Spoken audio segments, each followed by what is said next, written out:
Welcome to this explainer. Today, we're unpacking something truly mind-bending, a grim, mythic fable called the Sapphire Scalpel, an inverted journey through high time.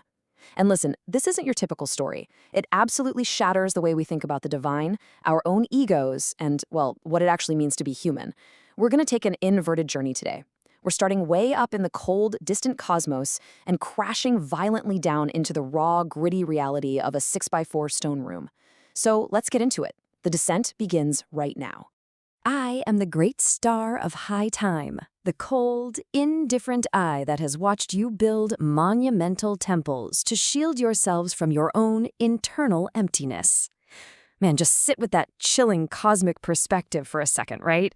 This is the voice of the great star, looking down on humanity with just absolute detachment. From way up there at the zenith, everything we do, our grandest achievements, our biggest successes, they literally look like nothing more than ridiculous heavy weights. We build all these monumental temples, but really, they just anchor us to a stage where we're performing for an audience out of shadows. We look up to the distant sky for answers, but the great star, it's telling us that its light is merely reflecting the ghosts haunting our own lives down below. Okay, let's dive into Section 1, the Indifferent Great Star. So as we start our descent from that cosmic high point, we run into a major flawed human tendency, which the text calls the misplaced zenith. Basically, mankind is constantly staring up at the distant heights of the stars, trying to find something holy. But here's the catch. It's a flaw. The Creator isn't actually out there in the distant sky. True divine representation is found at the absolute lowest point, the nadir, inside a cold stone cell. It's found within the actual ache in your bones and the raw warmth of your flesh. We've literally been looking in the exact wrong direction this whole time. Now, if you look from the perspective of high time, the celestial mirror shows us something pretty uncomfortable. What we call our social persona is really just a mask for a stage. Think about it. Think about all the masks we wear every single day, right? In our careers, online, hanging out with friends. We construct these personas to shield ourselves. But the text warns that this mask is quite literally choking the living creature underneath it. We look for identity by trying to fit in, creating this repetitive sameness. But this fable tells us that doing this just leaves us completely hollow. To the wider universe, our performative masks just make us completely unreal. Moving right along into Section 2, Armor and Sacred Silence. Here we see a really direct contrast between two primary performers in our story. First up, the knight. Now, he wears armor that acts as a cage of sameness. He is this iron ghost who absolutely refuses to feel anything. And on the flip side, we have the priest.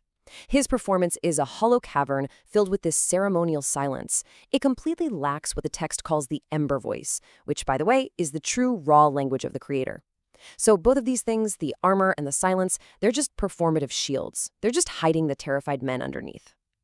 And this brilliantly illustrates the incredible depth of the fable through philology, the study of the history of language. Let's look at the roots. The knight's armor comes from the Latin word armare, which means fitting with weapons. The text argues that armoring yourself like this is actually the absolute opposite of truly living. Then think about the priest's sacred silence. The root soccer means set apart. We usually think of that as being holy, right? But translated from the cold perspective of the stars, being set apart is really just another word for being nameless and completely alone. These aren't just social roles we're talking about. They are linguistic prisons. Which brings us to Section 3, the jester's heavy gravity. To crash this narrative all the way down into that cramped stone room, we desperately need a catalyst. Enter the jester. He is the only one who possesses the heavy stone gravity required to drag the human ego down. He yanks it out of the sky and forces it right into radical vulnerability. The jester is basically the master architect here. He understands that if you actually want to reach the stars, you can't keep looking up. No, you have to take an inverted journey downward, right into the shared honesty of a terrifyingly small room. So, let's unpack Section 4, the Sapphire Psychological Surgery. Now, what's really interesting here is this is the exact moment where the sapphire light stops being a passive witness and becomes an active, brutal procedure. The jester forces this on the knight and the priest in 3 inevitable steps. Step 1, the mask for a stage must be completely eclipsed. Step 2, the jester, now acting as the truth-telling monster, makes the painful sapphire scalpel incision to cut away the lies. And step 3, the total negation of the social persona. It's this agonizing psychological surgery where these performative roles are, quite literally, forced to die. And then we hit the visceral climax of the surgery. The knight's iron cage hits the stone floor with an unceremonious clang. Boom! He's suddenly exposed. He's forced to confront his absolute namelessness without the safety of his armor. And at the exact same time, the priest's giant wall of sacred silence just collapses. For the very first time, he finds his true ember voice. The lies are violently stripped away, and all that's left are the raw, vulnerable men behind them. Let's head into our final section, Section 5, Sanctuary of Shared Wounds. We have finally arrived at the absolute bottom of our inverted journey, the bloody, raw reality of the human body. The text says, "The only stars that matter are those found in the open space of shared human wounds. The body is the sanctuary."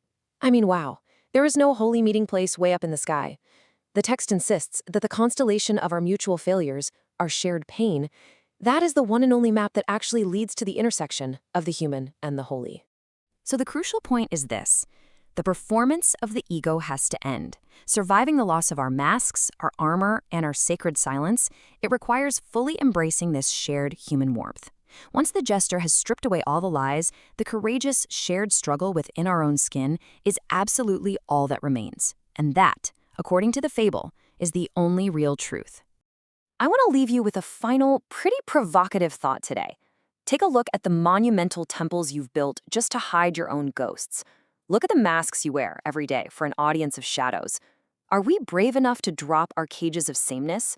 Are we actually willing to face the truth-telling monster in our own cramped stone rooms and take that inverted journey?